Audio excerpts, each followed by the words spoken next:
even though Florida lost 34-20 to Georgia, you have to give a huge round of applause to Billy Napier, because after how ugly things went against Miami and Texas A&M, me and the rest of the world were calling for this dude to be fired expeditiously.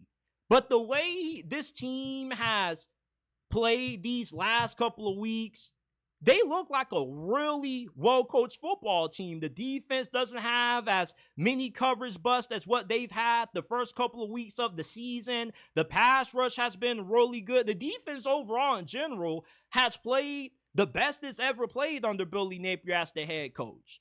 And offensively, when DJ Lagway got injured, I texted my homie and I was like, it's over, isn't it? He was like, yeah, pretty much. But some way, somehow, Florida was still in the game. Billy Napier was keeping this thing competitive with the third-string quarterback that none of us even knew about. Some of us were even shocked that this dude even came into the game. We were like, who are they about to throw out here? Who is this dude? Oh, yeah, he's probably going to go out there and look like how Drew Pine looked when he had to come in for Missouri and replace a Brady Cook. He'll probably throw like 2-3 interceptions, and this game is just going to be a blowout from this point forward. But for Billy Napier to have this Florida team playing the way they did against Georgia shows that he deserves one more year.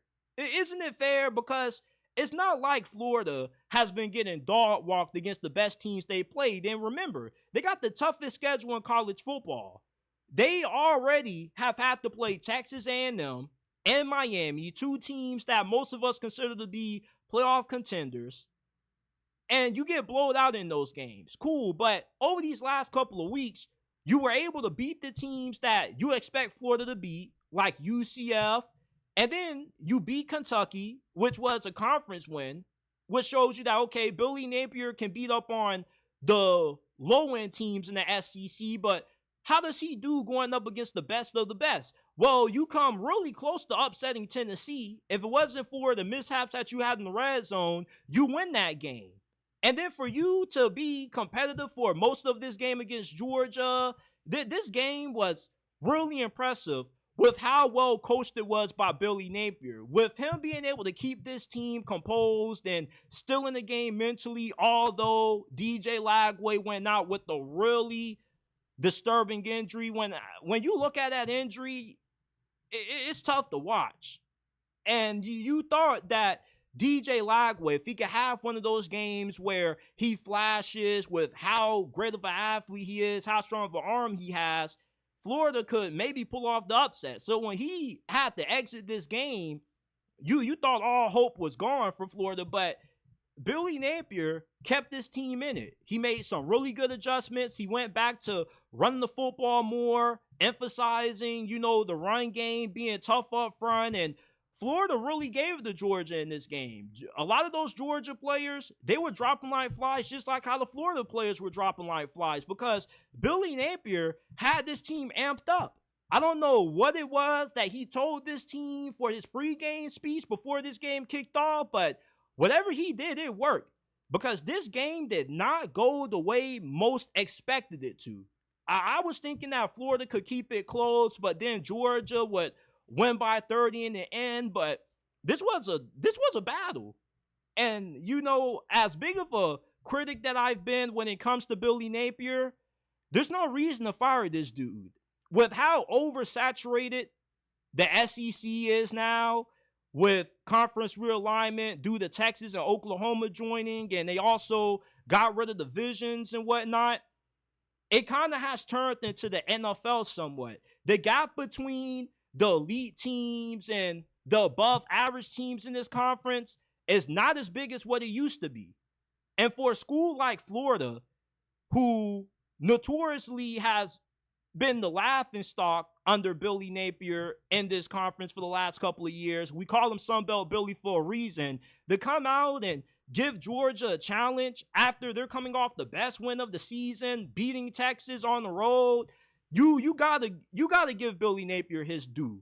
You feel me? You gotta give him his roses, give him his flowers, because this team has played some really good football these last couple of weeks. And maybe we are having a little bit of Scott Frost syndrome, because remember we had the same conversation about Scott Frost like we're having with Billy Napier right now. It's like, well, they're competitive against some of the best teams. It's just they're losing by one possession.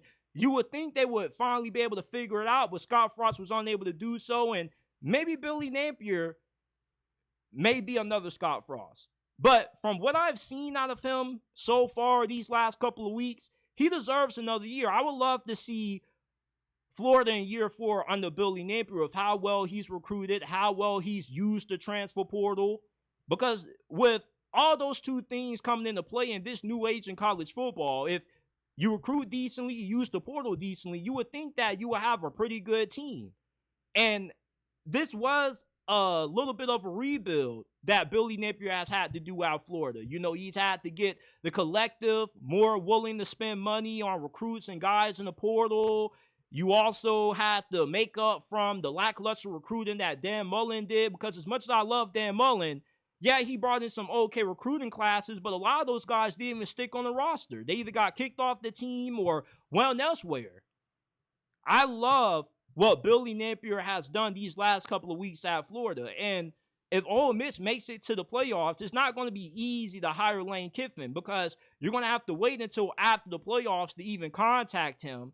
And there's not even a guarantee that he's going to want to take this job. And I'm not even confident that Lane Kiffin will succeed at Florida. He's struggling to win big games at Ole Miss, even though he has a roster that's more than capable.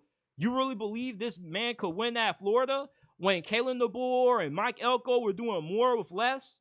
If Kalen DeBoer can take Washington to national championship with the 34th most talented roster in college football, but Lane Kiffin can't win big games like beating Kentucky or beating LSU at home, I really don't think he would be that big of an upgrade at Florida from Billy Napier. He may be able to get you to 8-9 wins, but you're still going to have the similar problems. You can't win the big games. I think that is worth it, keeping Billy Napier around for one more season. Plus, his buyout already is pretty high as it is anyway, so you might as well keep him around. So if he doesn't work out, you don't have to pay as much to fire him as what you would have to do at the end of this season.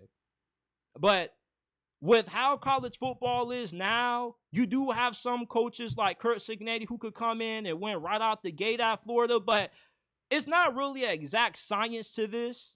You know, sometimes when you are at different programs, you got to go about rebuilding them or winning at them differently. You can't win and have success at one program and maintain it at a different program without having to switch some things up. And for Billy Napier, with what he has done these first 3 years, it hasn't really been that impressive, but you are seeing some results. You are in these dogfights with some of the better teams on your schedule.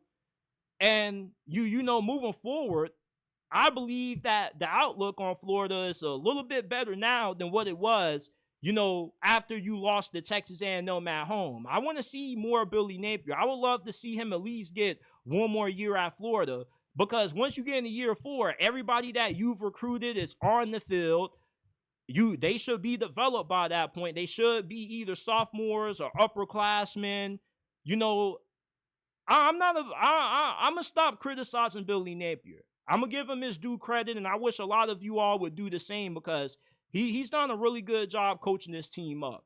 You know, I was really impressed with how well this team looked against Georgia today. And I get Georgia isn't what they normally are, but let's be honest, most of us didn't think this game was going to be that close.